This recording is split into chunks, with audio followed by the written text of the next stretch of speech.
안녕하세요. 타이거입니다. 조국이 결국 법무부 장관에 임명됐습니다. 그동안 말도 많고 탈도 많았는데 문재인 대통령은 조국의 법무부 장관 임명을 강행했어요. 이로써 야당과 반대자들이 공세를 더 높이고 있죠. 반면에 지지자들은 조국을 응원하면서 검찰 개혁을 부르짖고 있어요. 조국이 특히 문제가 많이 된 게 딸에 대한 건데 그것 때문인지 임명되자마자 젊은이들과 대화를 시도했죠. 글쎄요, 제가 볼 땐 대화를 시도한다고 특별히 달라질 게 있을 것 같진 않아요. 그동안 알려질 만큼 많이 알려졌고 젊은이들이 실망과 배신감도 많이 들었죠. 어쨌든 문재인 대통령이 조국 임명을 강행했으니까 그만큼 검찰 개혁에 대한 의지가 강한 걸로 보입니다. 조국 딸에 대한 문제는 그동안 언론이나 다른 곳에서도 많이 얘기했는데 저는 그것보다도 문재인, 조국, 윤석열 이 세 명의 관계를 짚어보고 싶어요. 일단 이 세 명의 관계를 시간순으로 보면 문재인 대통령이 먼저 윤석열을 검찰총장으로 임명을 하죠. 그러면서 했던 얘기가 여야를 가리지 말고 공정한 수사를 해달라 이런 얘기를 했어요. 어쨌든 검찰 개혁에 대한 의지가 높은 대통령인데 윤석열을 지명한 건 그만큼 윤석열 총장은 개혁을 이루는데 최소한 방해는 되지 않겠다는 생각을 한 걸로 보이는데요. 그런데 윤석열을 임명하고 나서 법무부 장관을 임명해야 되는데 이때 조국에 대한 의혹이 엄청나게 불거졌고 이런 상황에서 윤석열 총장이 조국에 대한 강도 높은 수사를 진행합니다. 처음에 아주 의욕적으로 부산대를 비롯해서 동시다발적으로 압수수색을 진행하죠. 그리고 수사를 하다가 조국 부인에 대해서 전격적으로 기소를 합니다. 같은 편 아니었나 싶은데 어쨌든 기소를 했어요. 이 부분이 좀 재밌는 게 조국이 법무부 장관이 되면 윤석열 총장의 상사가 되는 거예요. 미래의 상사가 될 수도 있는 사람의 가족을 전격적으로 기소했다. 이때 윤석열 총장이 무슨 생각으로 이렇게 했는지가 참 궁금해요.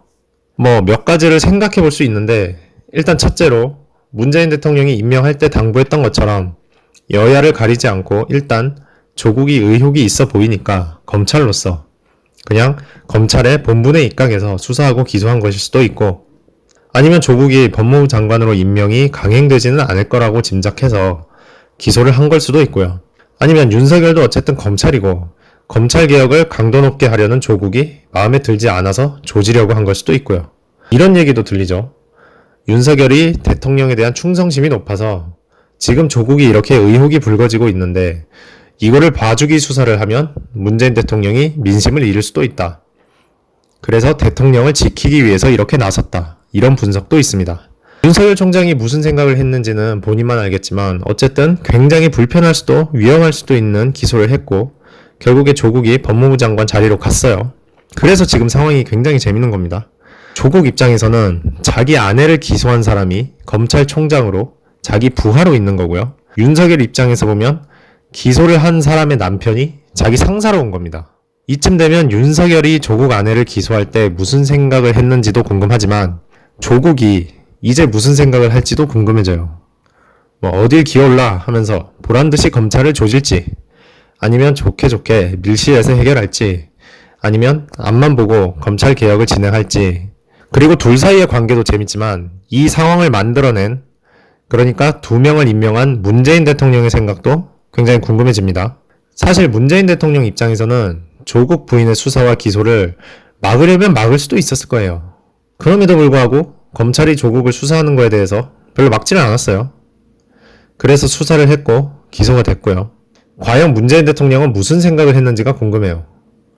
정말 조국의 아내나 딸과 관련해서 범죄 혐의가 있으면 어쩔 수 없다는 생각으로 대의 명분을 위해서 수사를 하도록 내버려 둔 건지 아니면 의혹이 있는데 이거를 덮어두면 안 되니까 여론의 눈치를 봐서 수사를 하도록 내버려 둔 건지 아니면 일단 진행을 해놓고 나중에 무혐의 될 거를 계산해 넣고 있는 건지 무슨 생각을 하는지 역시 본인만 알겠지만 어쨌든지 세 명의 관계가 굉장히 재미있으면서도 불편한 관계죠.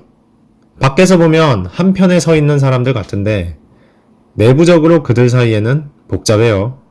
이제 법무부 장관으로 조국이 임명된 이상 이제 이 얽힌 관계가 어떻게 풀어질지 과연 조국이 이 상황에서 어떻게 본인의 칼자루를 휘두를지 또 윤석열은 어떤 카드를 낼지 참 이런 게 기대가 됩니다. 문재인 대통령이 아주 재밌는 판을 만들어 놨어요. 지금 뭐 아주 복잡하지 않습니까? 밖에서는 야당이나 뭐 배신감을 느낀 젊은이들이나 여러 가지로 지금 공세를 펼치는데 내부적으로도 법무부 장관과 검찰총장이 정리가 안 돼 있고 참 재밌는 구도를 만들어 놨습니다. 어떻게 보면 이런 구도를 만드는 것도 문재인 대통령의 능력이라면 능력이랄까요? 앞으로 이게 어떻게 진행되는지 한번 지켜보시죠. 다이거였습니다.